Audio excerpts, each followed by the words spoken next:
Sagittarius, Sun, Moon, Rising, or Venus sign, welcome po kayo sa aking channel. So this is general weekly reading for the sign of Sagittarius. Maaring iba't ibang tao, sitwasyon, pangyayari, kaganapan sa buhay ang ating i-read ngayon. So kunin lamang yung energy na makaka-relate kayo. And by the way, this is timeless reading. Ibig sabihin, kung kailan nyo mapanood ito, maaring dun pa lamang mag-resonate sa inyo.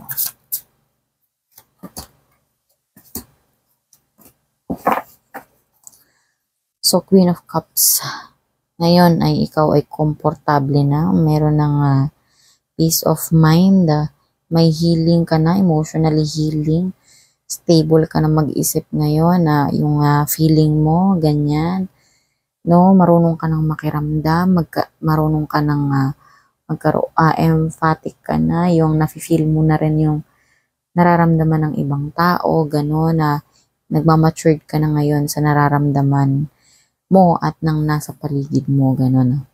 Four of Pentacles, Saving money, kailangan mo daw save ng money, para sa iyong security, sa iyong self-improvement, gano'n.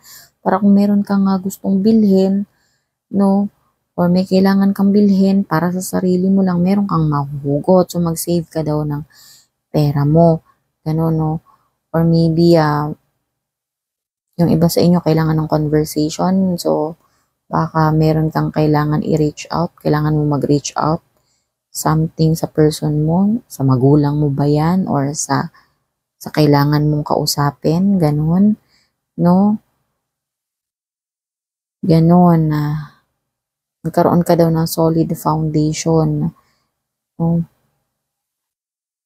And meron din ditong Queen of Wands.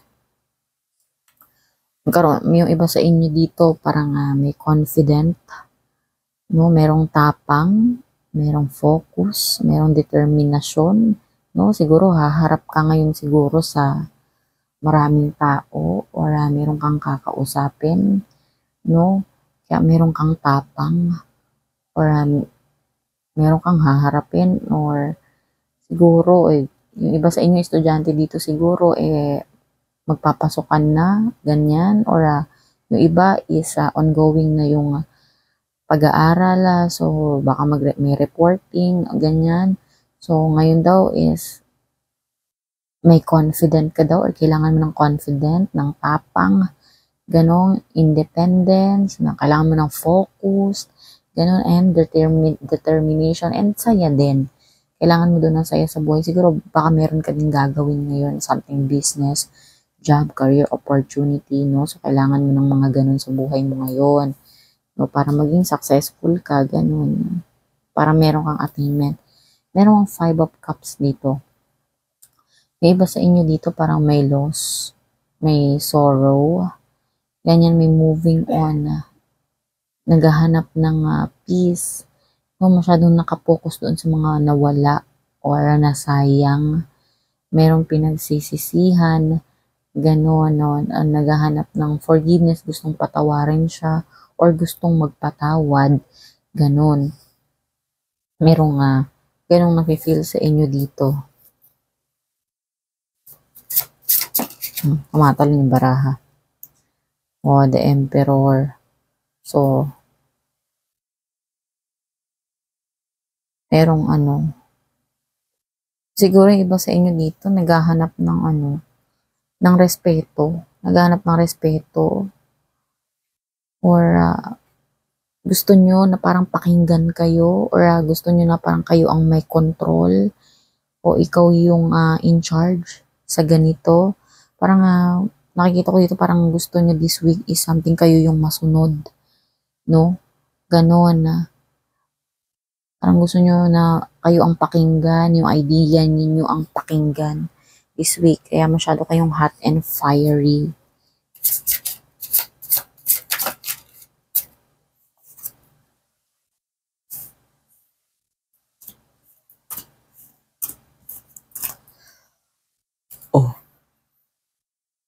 May the Fool, innocence, continuous optimism, trust in life, blind faith, adventure, opportunity. authority.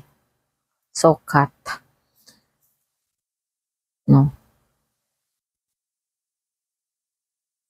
Kung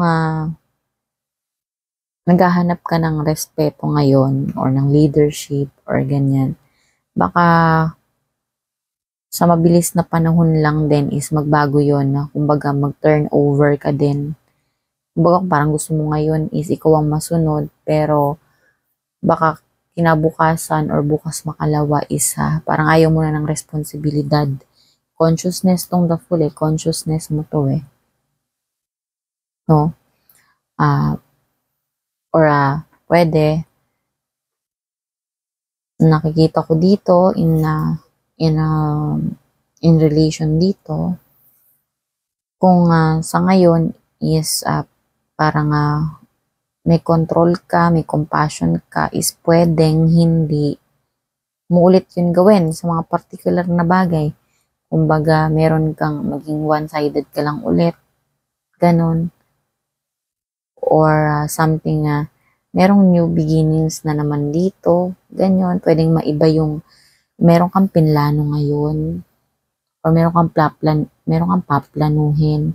Tapos bukas makalawa is magbabago yun. Or may lakad ka, biglang mapopostpone. Ganon. Maybe because sa mga ilang mga bagay, baka may nagyaya sa'yo. Or maybe may emergency. Or maybe may importante nga kailangan na ikonsidera. So, ganon. May sudden changes na yung parang pinlano mo. Or yung meron kang sinimulan na tapos parang medyo may postponement, may pagbabago. Something ganon. May pagbabago, may panlilin lang na sa mga kilos mo ngayon this week.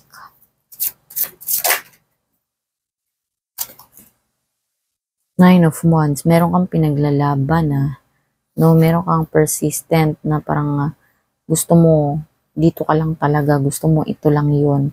So, malakas yung loob mo para panindigan yung bagay na yun. Malakas yung loob mo para patunayan yung bagay na yun. No? Ano pa ba? Sige daw, message. Death. So, may ending. Merong transformation na mangyayari sa'yo. Merong end of cycle. Pero matatapos ng cycle. So, in regards dito, ikaw ay Queen of Cups this week. No, yung magiging emotionally matured ka. Yung magkakaroon ka ng compassion, na marunong ka na mag-comfort, kalmado ka na ang emosyon mo, hindi ka na siguro ngayon na madaling magalit, madaling mauto, hindi ka na ganun, no? May healing ka na kasi, no, emotionally, no?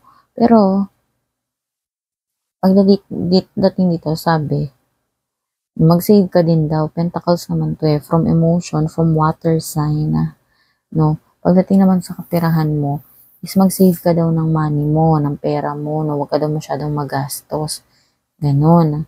Siguro kasi baka madali kang mauto, no? Kaya nire-remind ka dito na huwag maging maluho or magkaroon ng boundaries, ganon, no?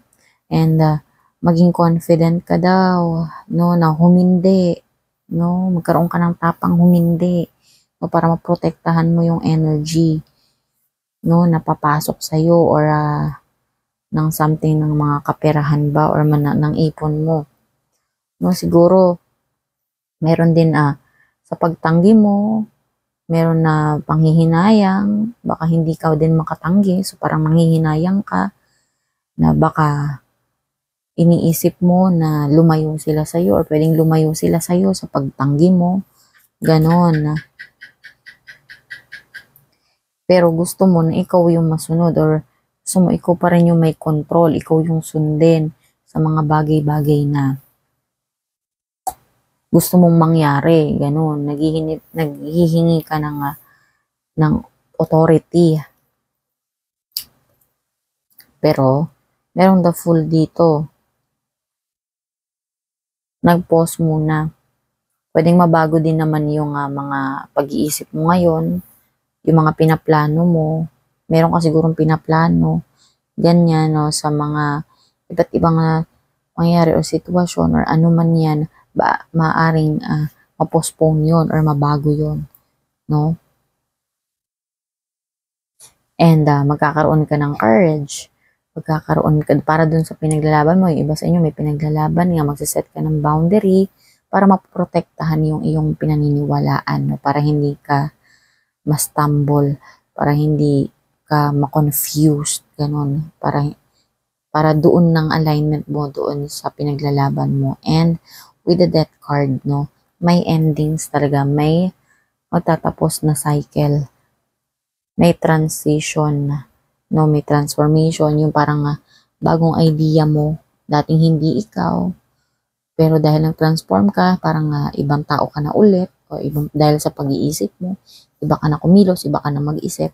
So, ganun, no? So, kuha tayo ngayon ng mindful messages mo, Sagittarius.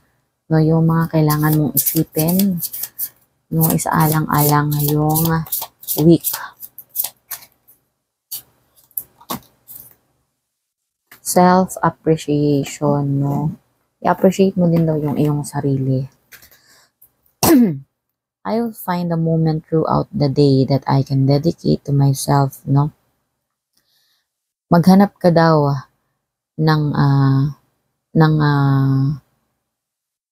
maghanap ka daw ngayon ng mga gagawin mo or ng mga sandali kung saan pwede mong ma-dedicate yung sarili mo. Yung something na pwede kang malibang, no? Maghanap ka daw ng mapaglilibangan mo. Ganon. Find a comfortable space and bring a pen and paper. Maghanap ka ng komportableng lugar at magdala ka ng ballpen at ng papel. I will write a letter of appreciation to myself where I will pour love into who I am and all that I am. So, isulat mo daw doon sa papel yung ano yung ina-admire mo sa sarili mo, ano yung na-appreciate mo sa sarili mo, no? At for example, na-appreciate ko yung sarili ko kasi no, ngayong araw for this day lang halimbawa, for this day lang, bukas iba na ulit. Kasi dati talaga kahit na meron naman lang akong, kahit na halimbawa 100 pesos na lang yung pera sa buhay ko talaga, pero nagagawa ko pang ibigay yon sa magulang ko, no? Kahit hindi nila alam na wala na talaga akong pera. Pero ngayon, natanggihan ko sila, na-appreciate ko yung sarili ko kasi ibig sabihin pinahalagan ko yung sarili ko. Yun ay hindi pagdadamot kasi ngayon ko lang yung nagawa. O gani ba? Na-appreciate mo yung sarili mo. Diba? Ganon. So, i-appreciate mo daw yung sarili mo where na doon mo daw mabubuhos yung buong pagmamahal mo sa kung ano yung ginagawa mo at kung ano ka. No? Yun. I-appreciate mo yung sarili mo. No? O I am enough, no? Ikaw daw ay sapat na. So, hindi mo na kailangan ng approval ng ibang tao or hindi mo kailangan ng mga material na bagay or nasa magandang sitwasyon ka para masabi mo na tanggap ka ng mga tao sa paligid mo. So, yung pagiging ikaw daw ay sapat na. Diba? Kuha tayo ng Archangel message. Ito yung may protection and guidance for this week.